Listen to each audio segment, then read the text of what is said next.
Hey, welcome! So today, we're going to be architects. But we're not building a house. We're going to draw up a blueprint for belief itself, yet any belief. We're going to dive into a really powerful way to bring some serious structure and clarity to the, let's face it, often chaotic world of human thought. You've been there, right? You're locked in an argument, and it feels like you and the other person are just speaking completely different languages. I mean, you're both looking at the same set of facts, but you end up with conclusions that are miles apart. It's so frustrating, and honestly, most of the time it feels like you're just shouting into the void. But what if we could actually map that whole argument out? What if you could lay out an entire worldview, just like an architect's blueprint, and see every single connection, every load-bearing wall, every single foundational stone? Well, that is the promise of something called formal epistemology, and that's exactly what we're digging into today. Okay, so to build this blueprint, we obviously need some building materials first. So we're going to have to break down this big, messy concept of belief into its smallest, most basic parts. We're looking for the absolute atoms of thought. So the very first step, and this is absolutely crucial, is to make a clean separation. On one side, you have the claim. That's the what, the raw statement itself. And on the other side, you've got the position. That's your personal stance on the what. Getting this split is the key that unlocks everything else. So let's talk about that first atom, the claim. You can think of it as just a piece of raw data. A statement like, taxation is theft, or, the earth revolves around the sun. On its own, a claim doesn't really do anything. It's just an inert proposition kind of floating out there, waiting for a mind to do something with it.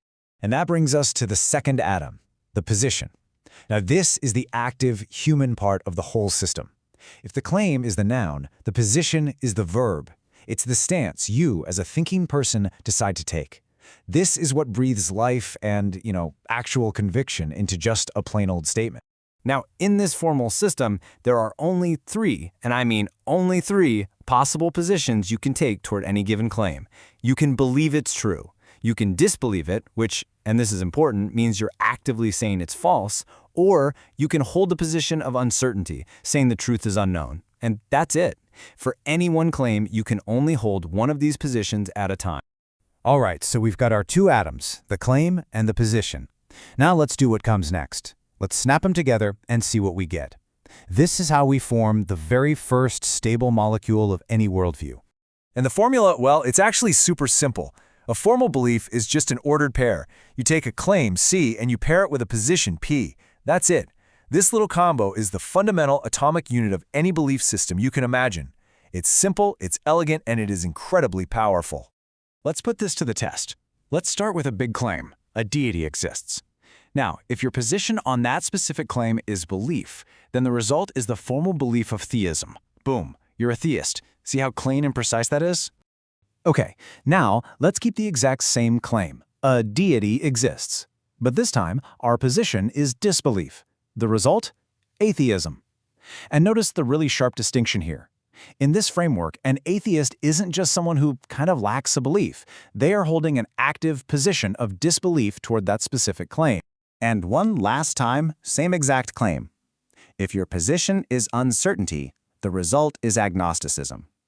What this really shows is that the theist, the atheist, and the agnostic aren't even arguing about different things. They are simply taking three distinct, formally defined positions on the exact same proposition. So we've got our basic building block, right? This formal belief unit. Now it's time to scale up.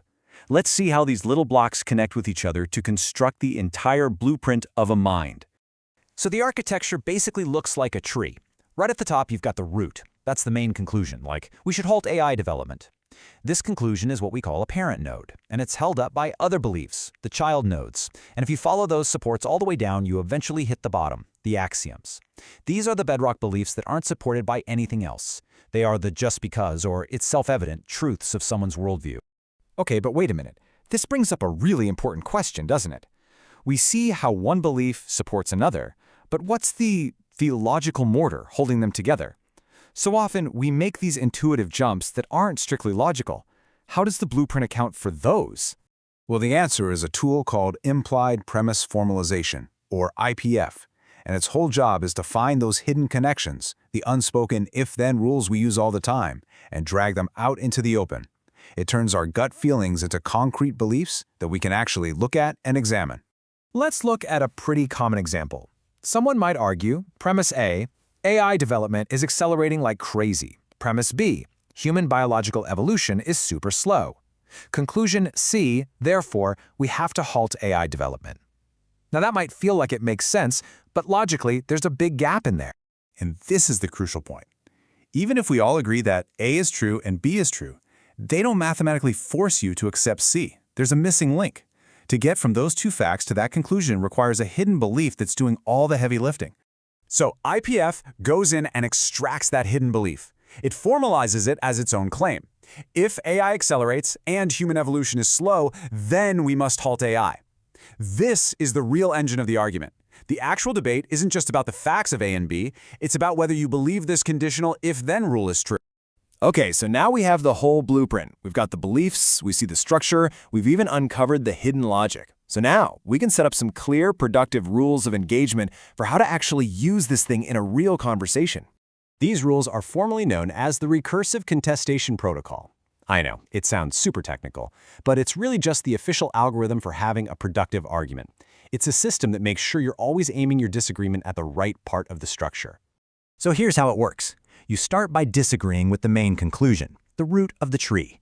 But you're not allowed to just stop there. The protocol forces you to go deeper.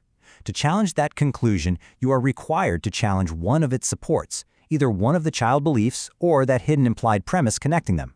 And you keep doing this, going down level by level until you can't go any deeper. And this all leads to the single most important takeaway of this whole system. To successfully challenge a logically sound belief system, you can't just chip away at the roof. You are required to follow the logical structure all the way down to its foundation and contest one of its axioms, one of those bedrock beliefs that's just asserted as true. That's where the real disagreement is, every single time. So I want to leave you with this final thought. Try turning this whole toolkit on yourself. Pick one of your strongest held beliefs and ask yourself, what is the foundational axiom that supports it all? Can you? Can you actually draw the blueprint of your own mind?